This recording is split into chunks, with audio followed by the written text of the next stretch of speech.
Hey everybody, welcome back. I can't believe the last 24 hours has been kind of crazy. Welcome back to the second episode of Duke's Apocalypse Kitchen. We're gonna make some crazy stuff out of some weird ingredients from our pantry and get through this shit together. Today we're gonna make a dish called Shakshouka. It is an Arabic term for haphazard mixture, and if anyone out there knows me even a tiny bit, this is not a haphazard mixture. This is a whole hazard mixture. Why do I can't say that word? Can't say that word. Mixture. Anyway, here we go. Typically, it is a tomato sauce and vegetable base that we're gonna saute in a pan, get it all nice and spicy the way we want it, and then we're gonna put these little divots in there with big spoons and crack eggs into those spots and then put it in the oven and bake it. And I'm gonna rekindle some pita bread that needed me to deal with itself about 2 weeks ago, and I didn't. So we're gonna rekindle that up in the oven too, cut it up into some triangles, and we're gonna dip that into the Shakshouka. It's a really good comfort food, exotic dish. It's gonna be super exotic because I found some crazy crap in my fridge that's gonna go in here. For instance, I didn't have pasta sauce proper. I had 2 jars of pizza sauce, and I'm not making any pizzas anytime soon, so I'm gonna break one of these out and start with this. I know that the pizza sauce is gonna have a lot more seasoning in it, like oregano and stuff, so I'm gonna try to bring it more towards the Middle Eastern spices. I'm gonna put some smoked paprika in there. Typically cumin would be really good in this dish, but I don't have any, so I'm just skipping over it. We're gonna start sauteing some vegetables. I had some onions, celery, and carrots chopped fine from a dish I did a couple days ago. I'm gonna start with that. And I found salami in the produce drawer. Hi salami, you're not produce, but I'm glad to see you. We're gonna cut that up, some bit of this, and put it in with our vegetables and get it all nice and crispy and render that spicy fat out of the salami because it's delicious. So we'll do that. What oil are you using? This is an olive oil. In a gorgeous jar. It's a pretty jar. Grabbing a saute spoon. My friend Jacob made this. I like it.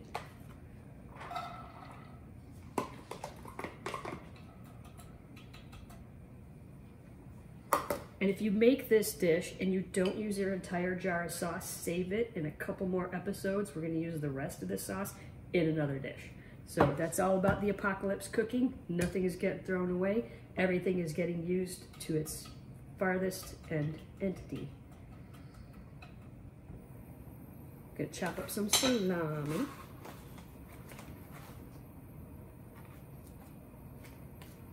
Good.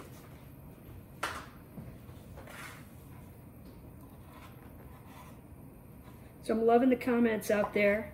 You guys are cooking, it's good. Being adventurous.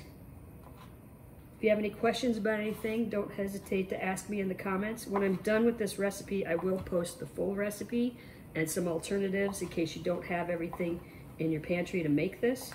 And I know that the most awesome mixologist in the world is gonna post a cocktail pairing right after, woo woo. So look for that. Oh, getting a little sizzle. I like the sound of that. I also had some leftover green beans in my fridge. They're blanched.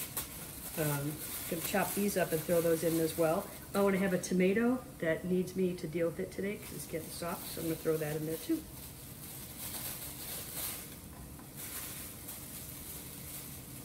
There is now a Duke's Apocalypse Kitchen Facebook page all by itself.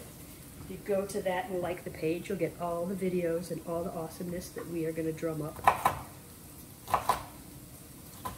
And that's where Melissa Cox will be posting her cocktail pairing. Yes. You'll find her there as well.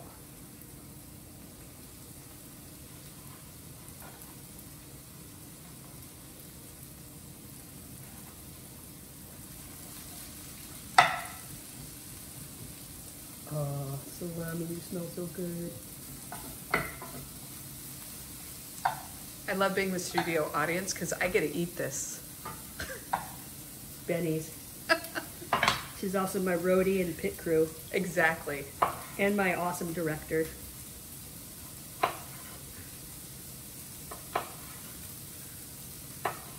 don't want to let all of these seeds and the juice into there because it'll make things soggy and not crispy.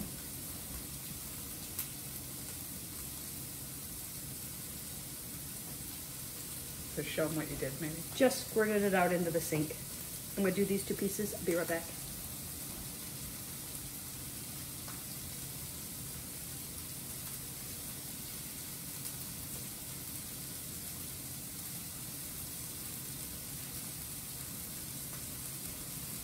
Okay, now I'm back.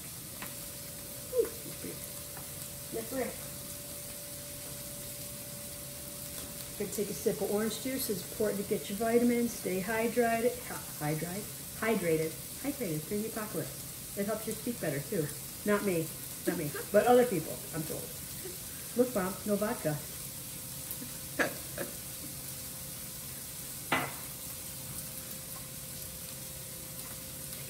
Don't like much pop.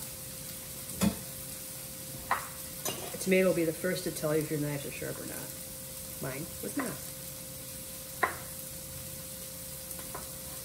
Doesn't have to be neat and tidy because I'm going to mush those up as they cook. I just want to chunk them.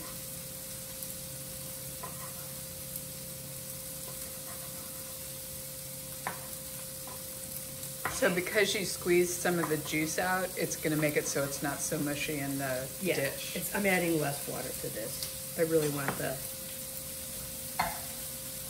salami to be crispy. I'm asking questions as somebody who doesn't know how to cook because I actually don't know how to cook.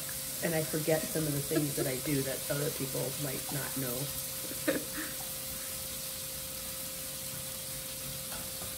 Oh my God, that smells amazing. Okay.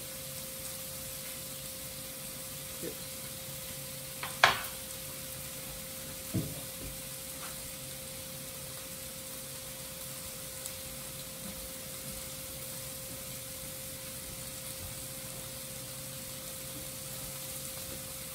I'm going to add a little bit of crushed red pepper to this. Traditional Shakshouka would be made with sometimes a red pepper sauce as well as tomato. I don't have red pepper sauce or roasted red peppers in my pantry right now, but I do have some red pepper flakes that I can put in just to give it a little bit of bite.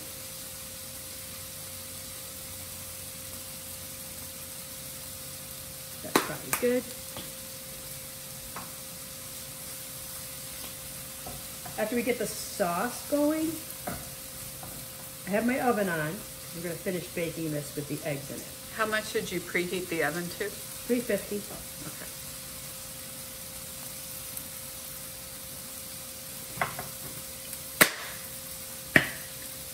Wait a minute. What did you just do? I just opened a jar like a badass. So, you know how sometimes you get those jars and a hernia at the same time? Hernia no more. Hernia no more. Hold it like this. Give that bad boy one good solid smack and you'll hear a little... And you just go... That was like magic. Oh, wait till you do it in front of somebody who wrestled with that thing for like 2 minutes and you just come up... Boom! Yeah, and then run real fast. Okay. Real fast. All right, let's find out what this pizza sauce is like. What brand are you using? I can't touch my face. I can't taste it.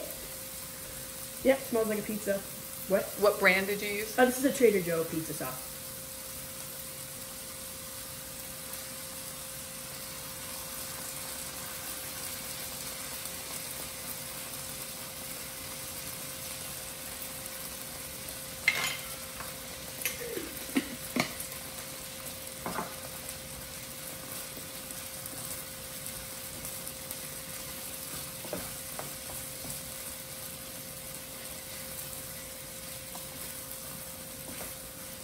Get my veggies all mixed in there really well. Got some nice color on my onions.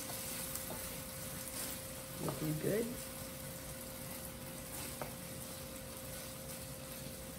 So after we bake the eggs in here almost all the way, I have a little bit of goat cheese. Oven's ready.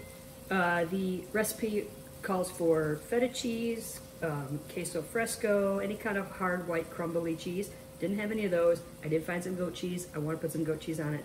But I was thinking also, when I didn't realize I had that lurking about, I was going to shave some Parmesan cheese over the top. I thought that would be a nice salty bite to this dish. If you don't have any kind of those cheeses, I would just roll with it and don't put any in there. Because that was what I thought was going to be my original plan. I have a little bit of parsley to use up. I will chop that and sprinkle it over the dish when it's done. And get some smoked paprika in here. And is that just powdered paprika? Yeah. Okay. I would use cumin also if I had any, but I don't.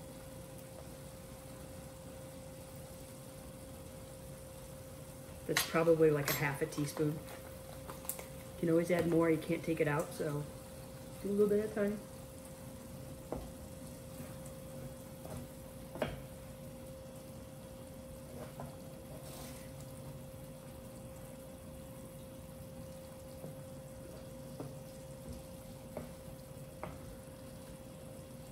A little bit of red wine in here would be really good too. Just saying. All right, turn this off. Now, this pan is gonna go right into the oven, and it can because it's a ceramic nonstick pan and it's all metal, doesn't have any kind of plastic on the handles or anything. If you have a nonstick Teflon pan, don't put it in the oven. If you don't have a pan that can go in the oven, you can transfer it now into something like a pie dish or a casserole dish or anything that is oven safe, and then finish the process. But this one can go in the oven, so that's what I'm gonna do. I'm gonna add 4 eggs to this. I'm gonna do a sky cam. Okay. So everybody hold on. Hold on. So when you're ready, I'm gonna show what you're doing on the top. Okay. Are you ready? Okay, I'm not ready. I was told to get a big spoon and I forgot. Okay. Now, when I crack eggs into any dish or any recipe for pastry or whatever, I crack the eggs into a separate dish first. Because if I were to crack a bad egg directly into here, this whole thing is no good. I'd rather just throw away the egg instead of the whole dish. So, little bowl.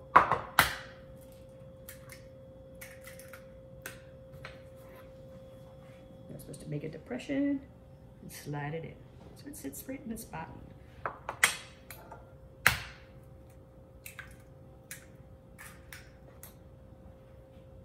Spoon. Whoop.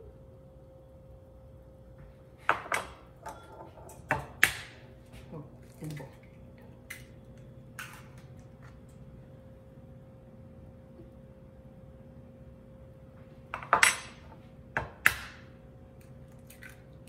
This dish is also known as eggs in hell or eggs in purgatory. Do we still have purgatory? Yes. Purgatory still a thing? Yep. I thought once we went to online banking and got rid of those lines that purgatory went with it. I've never been to hell, but I think it's something like Vegas in July. Probably. Probably. All right, I'm gonna pop this whole thing in the oven.